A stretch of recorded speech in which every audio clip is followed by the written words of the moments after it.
Hey guys, we're gonna try a new adventure today. I'm taking you with me on making homemade bread. So I got this recipe, 15, 20 years ago. It makes 5 loaves, but I've cut it down to where it makes 3. So I got my brand new mixer. I love it.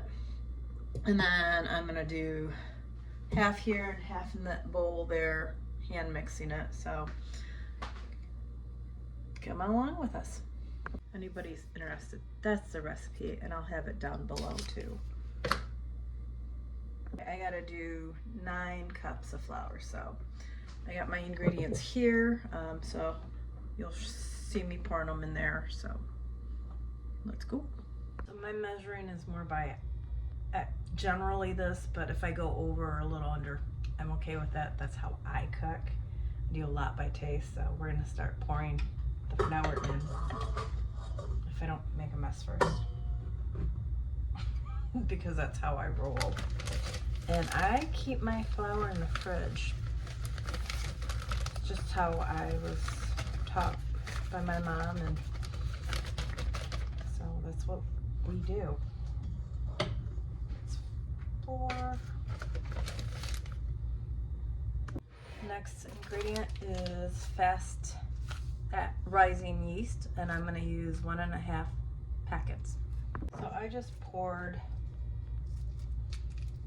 1 in there, and I'm going to eyeball the other half of this packet.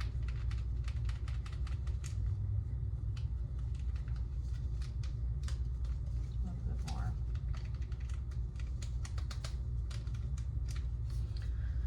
I'll set that aside, and I'm going to make bread next week, so I'll just use that. And 1 handful of salt. This is a very old recipe that I got from a friend that got it from her grandmother, so that to me is a handful of salt.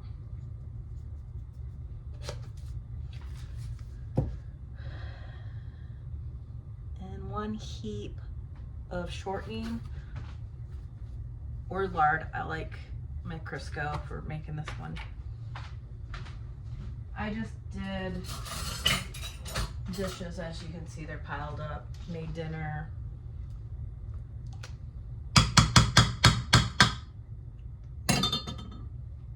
I want 3 1/3 cup of water, and then and it's all gonna fit in here. That makes me happy. And it's actually not bad because it's only got 1/4 cup of sugar, and that's the last ingredient.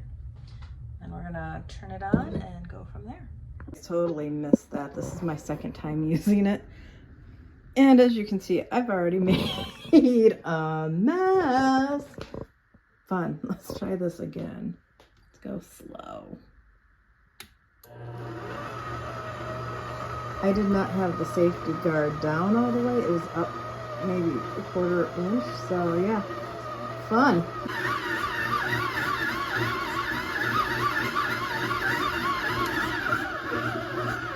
So you're gonna dampen a cloth, and I don't know if you guys see this or not. Hold on.